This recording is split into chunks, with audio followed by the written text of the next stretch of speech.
I am the Executive Director of Cultural Survival, and I'm here with one of our board members, Dr. Lila June Johnson. Hello, everyone. So happy to be here today at the United Nations headquarters in New York City, where the United Nations Permanent Forum on Indigenous Issues is occurring.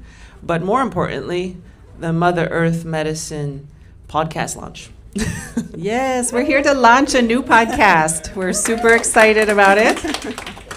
It's, as Lila said, it's Mother Earth Medicine, an ancestral intelligence podcast to heal our future.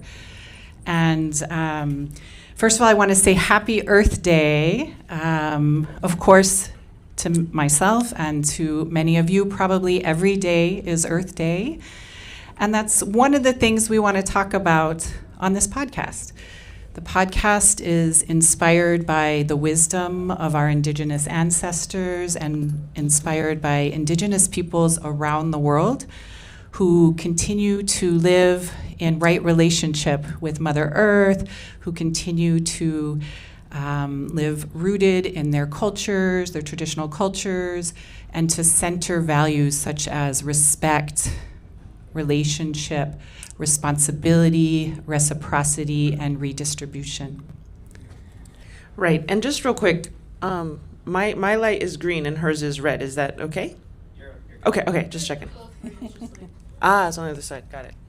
Okay. And we're so happy to launch this podcast because we both know an incredible network of Indigenous peoples and communities and organizations around the world. And so I think joining forces of Amy's contacts with my contacts, we're going to be interviewing some of the most incredible leaders, thinkers, practitioners, and maybe they're not very well-known Indigenous peoples. Maybe they're grassroots, maybe they're unsung heroes, but we want this podcast to be a global megaphone for Indigenous nations who are doing really inspiring things to inspire both Indigenous audiences as well as non-Indigenous audiences.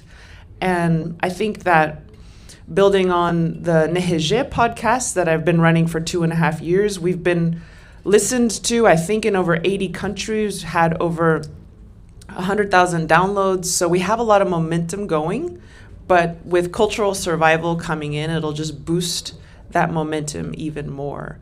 And I'm just really grateful, Amy, that you invited me to join forces with you and join forces with the Cultural Survival Media team, which is quite large and quite capable. Yes, absolutely. We have an incredible team at Cultural Survival.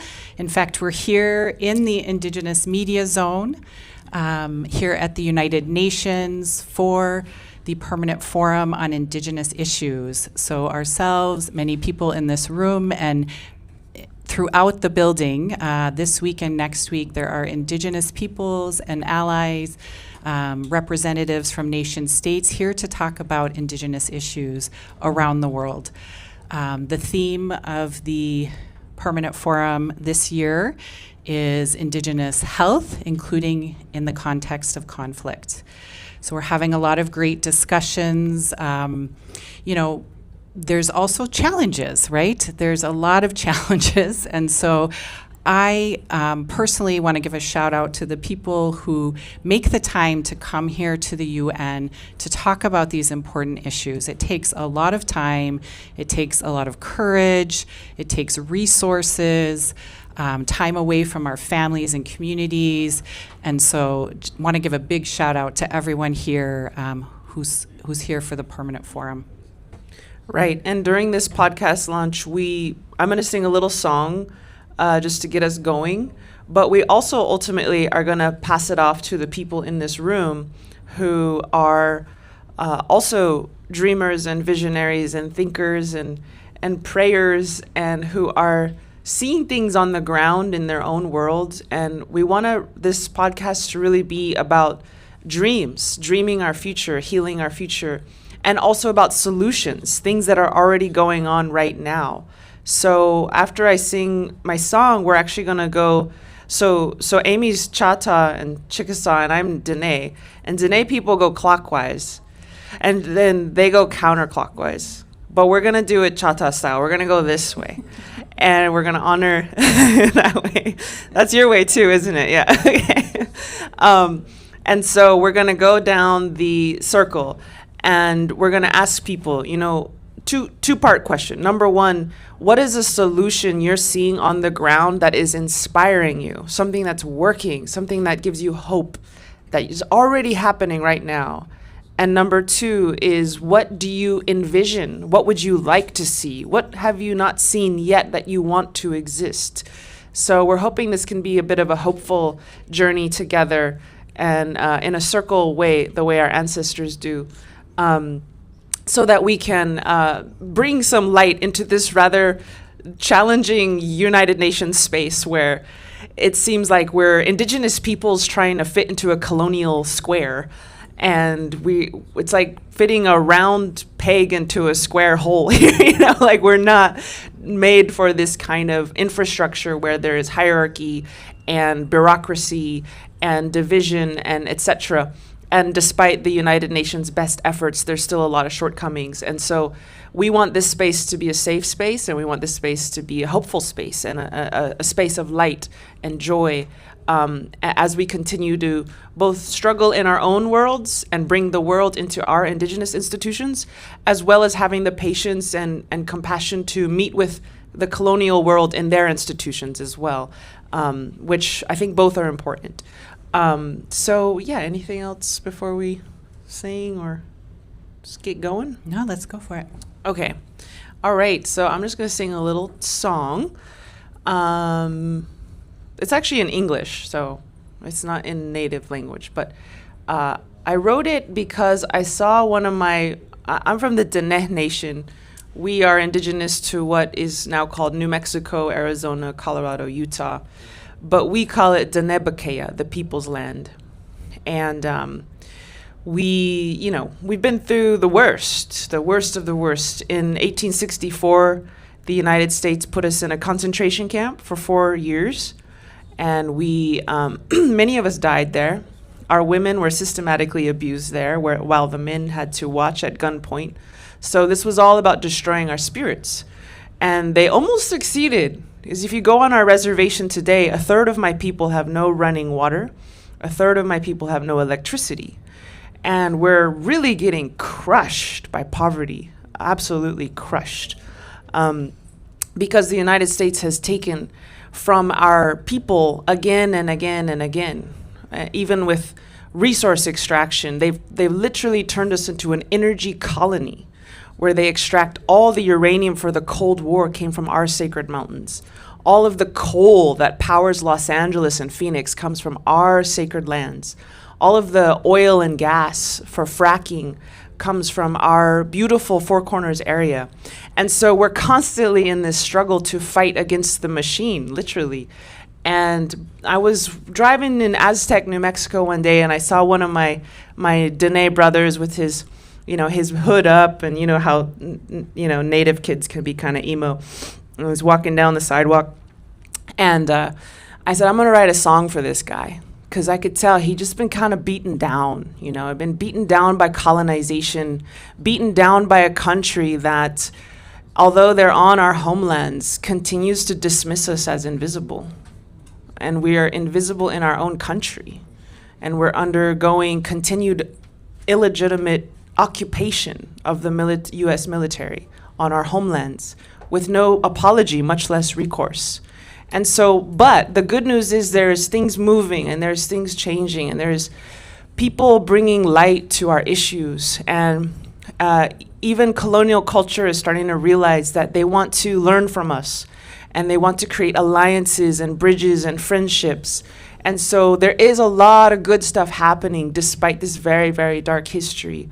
A lot of philanthropy is turning to indigenous peoples and giving much needed funds to our language revitalization programs, our birth worker programs, our programs to support our traditional ecological knowledge, our programs to support our youth, and all kinds of beautiful things.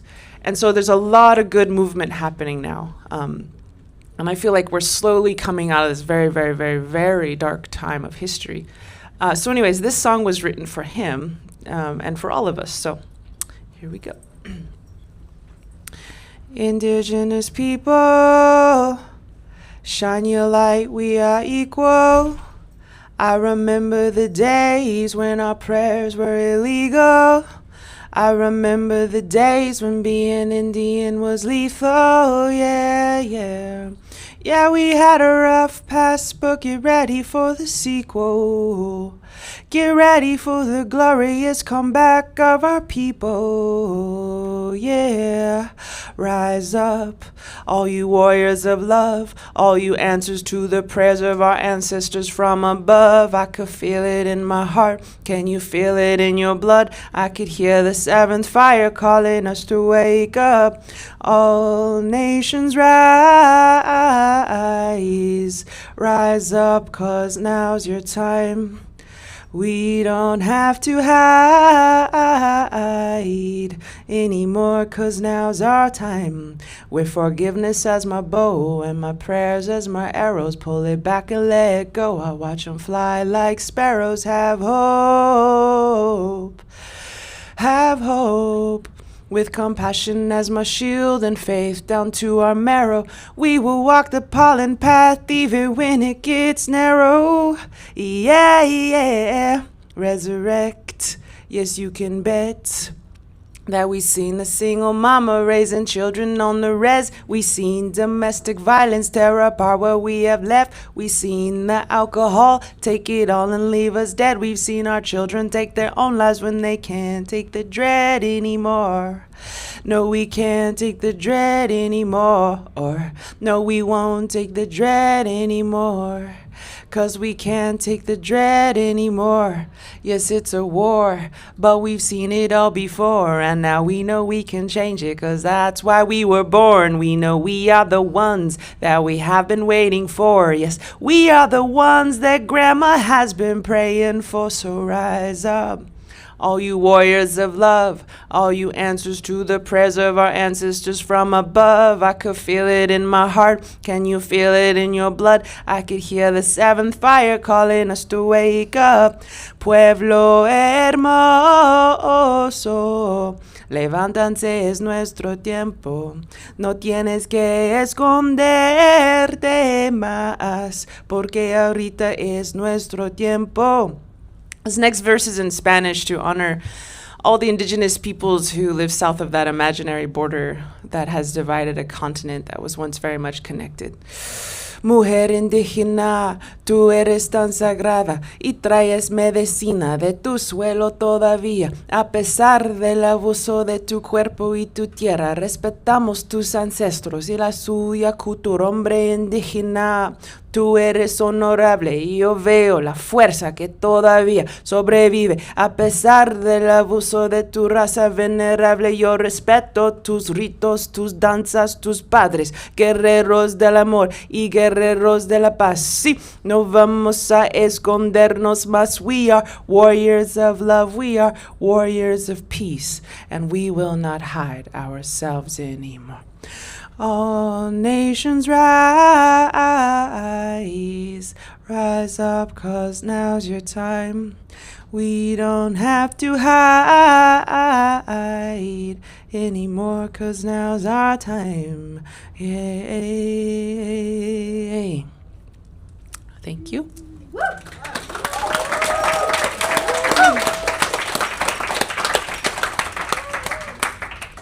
All right, with that, I guess we'll bring our chairs down and we're going to move into some collective dreaming and speaking. And for those who joined late, we are going in a talking circle. We would love for these seats to be filled up. And the people on this side will be on camera for the live stream. And if you prefer to be anonymous, come on this side. And we're talking about what are the things that are inspiring us today that we see that are models that are working right now that give us hope. It's part one of the question. And what are you not seeing today that you wish you were seeing is part two of the question. So maybe Amy will model for us first by doing her answer. Absolutely. First of all, thank you so much, Laila. I love that song. It's inspiring to so many people, and really appreciate you sharing it with us. Thank you. You're welcome. That's one of my inspirations is right here. Absolutely. So I'm going to say that I am inspired every day, every moment by Mother Earth herself, as she continues to provide for us everything we need to be healthy, to thrive, not only for our human relatives, but for all of our relatives, human and more than human. This is a constant inspiration for me, how we can learn how to be in right relationship with each other by observing the world around us. And what I'm dreaming of is a time when all of humanity remembers our role, the role of humans as stewards of Mother Earth, the role of humans, our responsibility to come back into that circle of care for each other, for the land, for the water, for all of our relatives. We're going to get back to that. There are many Indigenous peoples still living in this way. We know it's entirely possible and absolutely beautiful. So this is both my inspiration and my dream. So I would love to pass it to my sister Claire, if you'd like to say a few words. Yeah, hi, Hesquex Pesia, Claire Louise Squex. Good morning. Maybe it's good afternoon. Actually, good afternoon. Hessa Halt. My name is Claire Charlo from the Flathead Reservation. I am Bitterroot Salish, and I am the Indigenous Feminisms Educator for Indigenous Environmental Network. And I have a few examples of a model that I thought was positive and uplifting. One of which is on our reservation, one of our boarding school survivors. You know, they stole our children and they abused them for years, sexually, physically, mentally, and spiritually. And so, my grandmother, my Kenna, she survived that experience and decided in the 1970s to start a cultural camp. So every summer, we would go camp, and we'd live outside in teepees, in canvas structures, and we were taught how to harvest medicine, how to harvest food, how to prepare our meat, how to dry it. We learned how to be in relationship with the land. We were taught how to, the reciprocity of taking. It's about also giving back. It's about understanding that what we take, we have to give an offering. It isn't just take, take, take. We can't just extract from the land. Even as simple as going out and picking berries, there was something important about thanking the plant that provided these foods. And so I felt growing up in that way, it was before we used that term, decolonizing. And my parents were doing that with us before we even understood what that was about. We were trying to bring back the culture, the spirituality that was beaten out of our children. And so that's one example. And then the other example I saw was with our network, Indigenous Environmental Network. We put on a Protecting Mother Earth conference every few years. And during, it was, I believe, 2024, our last PME, it was a beautiful gathering, and we ate food that was grown from the Eastern Band Cherokee. They spent 7 months growing food for us. They went and harvested indigenous, they called them vamps, but it was incredible. I never felt so good, and from the nutrition of that food, it was harvested in such a good way. You can tell when you eat food that was taken in a good way, that was offered, where offerings were given. And also the community that was there. We were all there talking about ways and strategies of protecting our Mother Earth. And so I felt those two examples were good ways of moving forward. Unfortunately, colonialism has given us this scarcity mentality with Indigenous people, We're concerned about not having enough, and unfortunately, that has caused a lot of lateral violence. And so that can be so destructive to our communities, you know, and I hope that our relatives in the global north can work with the global south. And I think that what I love about cultural survival is that relationship between the global south and the global north is very important. I love the fact that we have Spanish translation, that language justice is really important. And so with that, I'm going to hand this off to Remy. Hessen Yakuke Pesia, Remy Luisquas. Good afternoon, everybody. My name is Remy Still Smoking. I mean, I was just probably gonna, like, I'm parroting off of what Mom said, is that we've had successful examples of Indigenous solidarity and how we can be sovereign by ourselves. I am sure that every one of you guys has a story similar to ours, that we have, that it's possible. And I think, I believe that the solidarity that everyone is giving us as Indigenous people is also really hopeful. I really appreciate seeing everyone there for each other. And I also, language justice is really important. And thank you. Gracias. Buen día, hermanos, hermanas. Mi nombre es Mariana Kimi Ortiz Flores. Soy del pueblo Ñusabi, o el pueblo de la lluvia, el pueblo mixteco de Oaxaca, México. También colaboro con Cultural Survival en el programa de defensa e incidencia. Y he estado reflexionando últimamente, escuchándoles a todos ustedes en diferentes sesiones aquí en el foro, sobre todos los problemas que estamos viviendo todos los pueblos indígenas. Y el tema del cambio climático es un asunto que no debería tomarse a broma, debería ser un asunto serio, porque en el pueblo de la lluvia creemos que la lluvia, aparte de ser una gran parte de nuestras vidas, de nuestros modos de vida, también es una bendición porque mantiene un balance entre todos los seres vivos.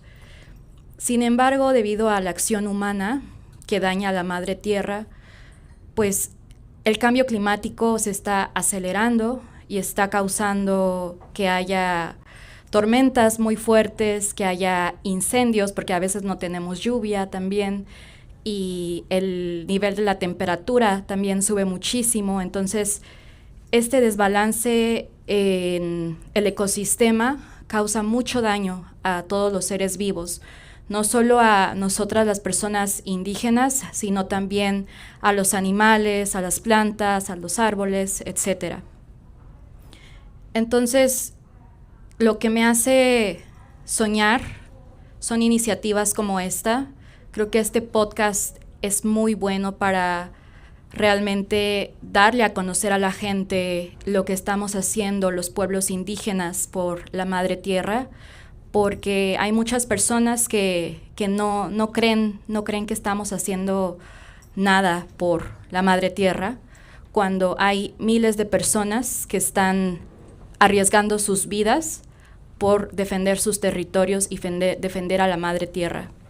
Entonces, mi sueño es que las y los defensores indígenas no tengan que defender su tierra, que no hayan estas amenazas tan grandes con los megaproyectos, con la invasión de tierras, con el envenenamiento de la madre tierra, para que podamos vivir todos, todas, todes en un mundo en paz, en calma y en armonía con todos los seres vivos. Gracias. Anaya Watse. Well, my hope is in the young folks that are around, indigenous young people that are fighting for our rights, and that is and still believe that there's something to fight for. even though this environment and this world right now is under a lot of danger and pressure, a climate emergency. We have the totalitarian governments all around the world pushing us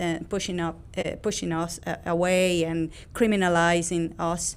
I believe that there's a lot of young people that are indigenous young people that are still fighting and that are still there, believing that we have something to fight for. And I think that's the blessing of the Great Spirit that is giving us right now, these young warriors that are there fighting for the last places of nature and for fighting for our non-human relatives.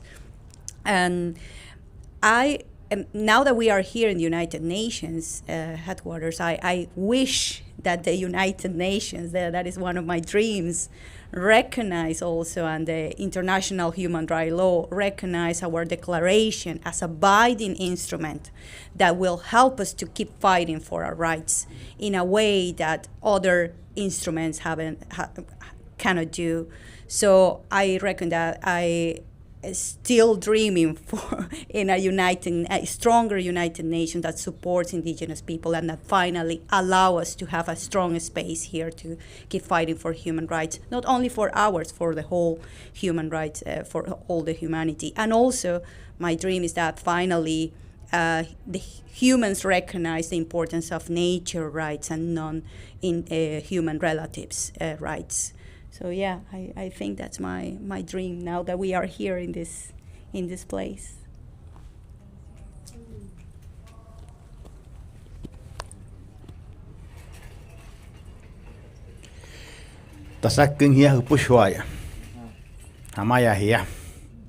Los saludo a todos en mi lengua materna. ¿Qué me llena de esperanza? Me llena de esperanza ver juntos a tantos indígenas guerreros de todo el mundo luchando y defendiendo los derechos humanos, los derechos de la madre tierra, los derechos del medio ambiente. Eso me llena de esperanza, que cada día hay más sentido de pertenencia. Me llena de esperanza escucharlos y escucharlas decir que somos un pueblo guerrero, que estamos dispuestos, si es posible, a ofrendar la vida por limpiar, por organizar y defender los derechos de la madre tierra, que es la que nos vio nacer y nos va a ver morir. Mis sueños son volver a aquel arroyo en donde nació mi padre, en la capital indígena de Colombia, que no solamente es la capital indígena de Colombia, sino también de Venezuela. Sueño con volverme a bañar en el arroyo Chemerán cuando yo era niño, que hoy por hoy está lleno de basura, de contaminaciones y de enfermedades. Sueño con volver a mi territorio ancestral, de mis viejos, de mis ancianos, de mis tíos, al río Ranchería. Sueño con ver correr caudalosamente al río Ranchería, hoy contaminado y enfermo por la megaminería de la empresa Cerrejón. Sueño con volver a escuchar los pájaros, con ver la lluvia cada 2 meses, como en las estaciones, que era mayo y octubre en nuestro territorio, y que hoy ya no son lluvias, sino enfermedades. ¡Cuántos sueños! Cómo quisiera que el país nuestro, Colombia, Venezuela, el mundo entero, se levantaran nuevamente esos indios, esos indígenas. Por ejemplo, aquí en Estados Unidos, los Cherokee, los Sioux. Qué orgullo de ver cómo defendían su tierra. Y de verdad, y este era un sueño, sentarme con ustedes, decirles que la paz y la vida, si es posible, si hay grandes guerreros y guerreras como los que estamos unidos hoy. Muchísimas gracias.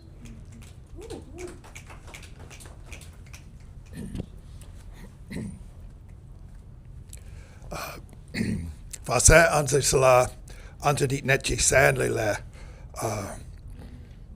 tizetie shushba yujahale zet yada zoyaha zet yada seminoliha abe zedo shan le katale en hachi sanle la tikyawani gohantene we on zio shile abe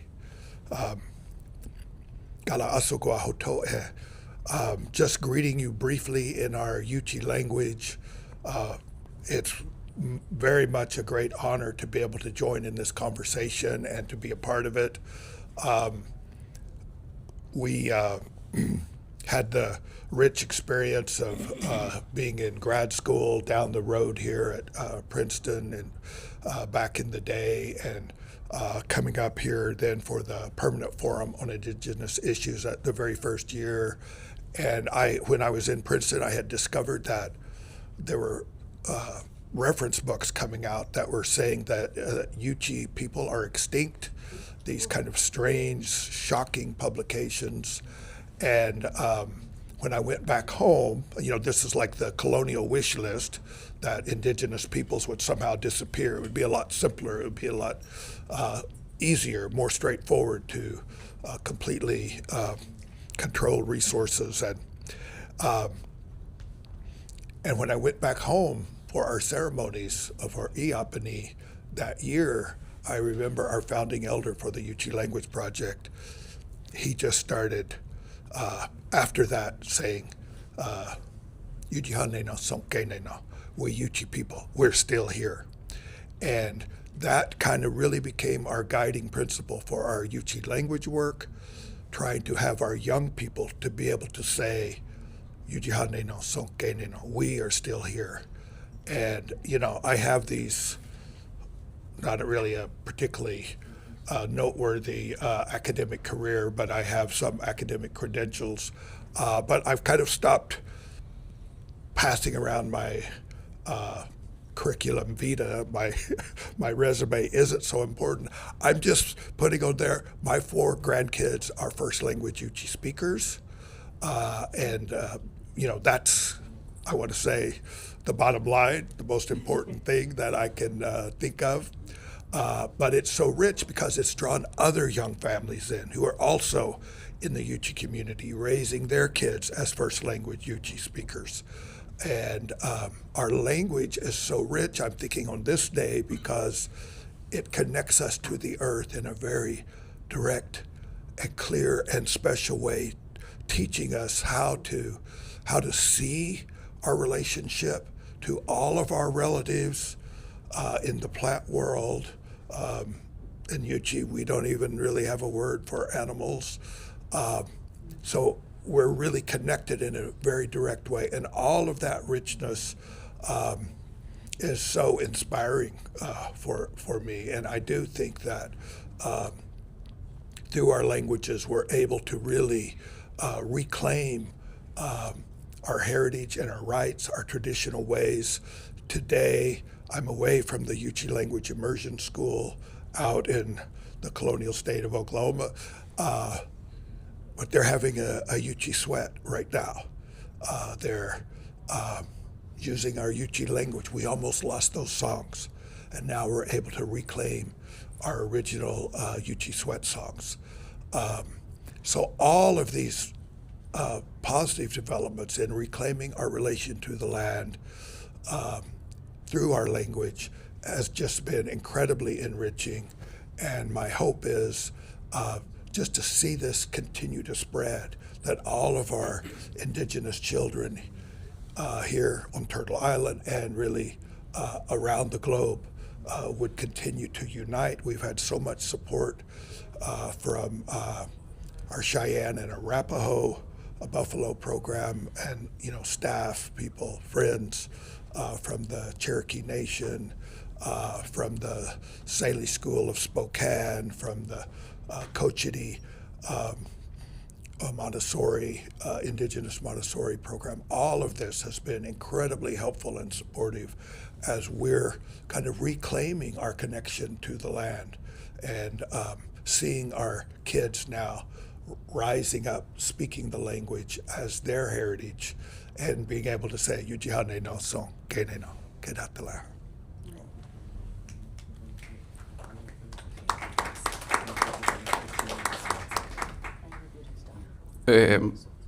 Ali Chishi, greetings, brothers and sisters, compañeros y compañeras. I was really nervous that I have to speak in English, but since I can, I prefer to do it in Spanish.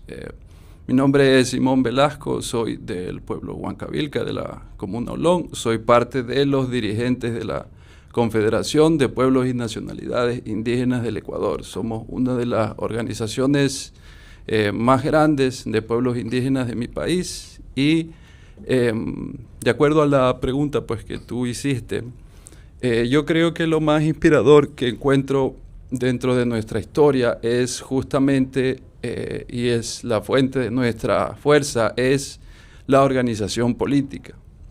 Entendiéndola como, para poner un ejemplo, imaginemos que tenemos aquí al frente de nosotros un problema que nos está afectando a todos.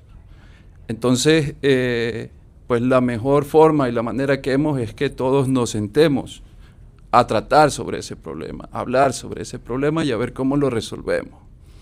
Pero no solamente por un problema que nos afecta a todos, sino, por ejemplo, si la compañera tiene un problema, todos nos sentamos a hablar y a tratar ese problema. Si es que por acá otra familia tiene otro problema, todos nos sentamos y discutimos ese problema. Este es un ejercicio que hemos estado haciendo como diferentes pueblos y nacionalidades desde hace ya miles de años, ¿verdad? Es decir, creo que para todos nosotros el pasado colonial que compartimos nos arrancó buena parte de nuestra identidad, de nuestros recursos, nuestro territorio, nuestra historia.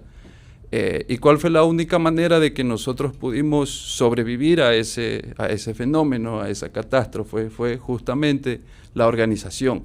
Esa es la fuente más importante de nuestra fuerza, así como la unidad.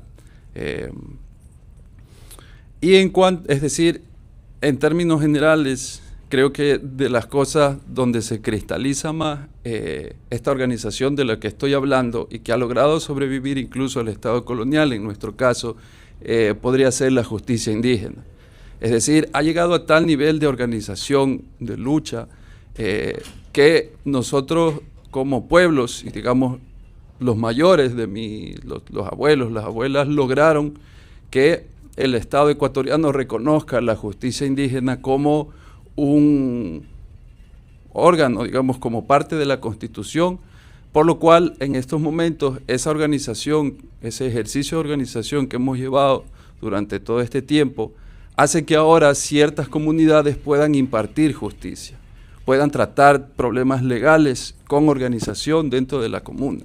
Y eso creo que es una fuente de inspiración, el saber que esa historia que compartimos finalmente se ha logrado cristalizar en unos ejercicios reales, con avales legales, constitucionales, los cuales tenemos que fortalecer. Y de acuerdo a la segunda pregunta pues, que tú hacías, creo que lo que nos falta, nosotros nos organizamos muy parecido a lo que pues, relata la compañera, es decir, a nosotros también nos arrebataron los recursos, la identidad, el territorio, y finalmente,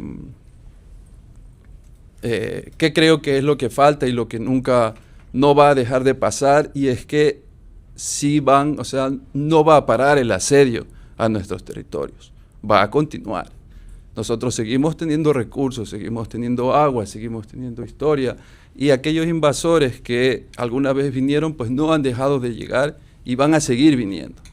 Entonces, ¿qué es lo que falta en eso? Para mi modo de ver, es justamente fortalecer nuestra soberanía, y ya más en concreto, en el desarrollo económico. Es decir, cómo la madre tierra, la Pachamama, como le decimos, nos ofrece dentro de nuestro propio territorio las herramientas para que nosotros podamos luchar contra esa pobreza que es finalmente una buena parte de nuestros problemas, entendiéndolo por supuesto desde una manera sustentable. No queremos decir que nuestra gente llegue a extraer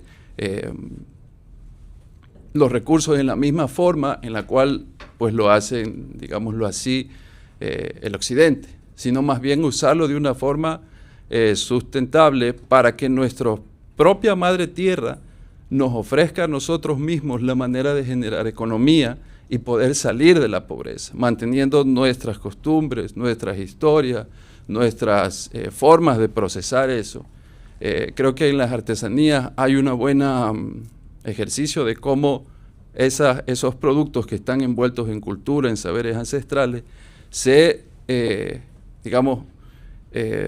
concretan. Un producto que lleva historia, que lleva parte del territorio, los productos que crecen en nuestra tierra, y que creo que a la final, si es que eso se potencia, donde igual es necesario siempre exigir la intervención del Estado, la inversión de recursos, para que estas iniciativas sean finalmente lo que nuestra gente, nuestros pueblos puedan utilizar para salir de la pobreza. Eso, muchas gracias.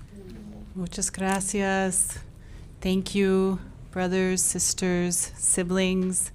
I wish we could keep this conversation going all day. Unfortunately, our session here in the Indigenous Media Zone is coming to a close. Before I hand things back over to Lila to wrap us up, I just want to thank you all again for sharing from your hearts. Thanks to everyone in this room and to everyone tuning in. I think you have heard a common theme that we as Indigenous peoples are still here and we shall remain. And we want to invite everyone listening, whether you currently identify as Indigenous or not, I want to remind you that we all as humans have Indigenous roots somewhere. Some of us are just further removed from them, and we always have the choice to investigate what does that mean to us? Where does the wisdom of our ancestors lie, and how can we bring that forward into the present and carry it with us into the future? And this is what this podcast is about. So I want to remind you we're here launching today the Mother Earth Medicine podcast. You can find it on your favorite podcast streaming platform. You can also find it at the Cultural Survival website. The short form is www.cs.org/MEM for Mother Earth Medicine. Lila, will you do us the honor? Yes, and just apologies to everyone on this side of the circle. I know it's not ideal to have the circle not be complete, so just know that your heart and your prayers are in the circle and we're holding them. And then I think for this prayer, maybe just shut off the recording. So thank you all so much for coming, and we will see you when the live stream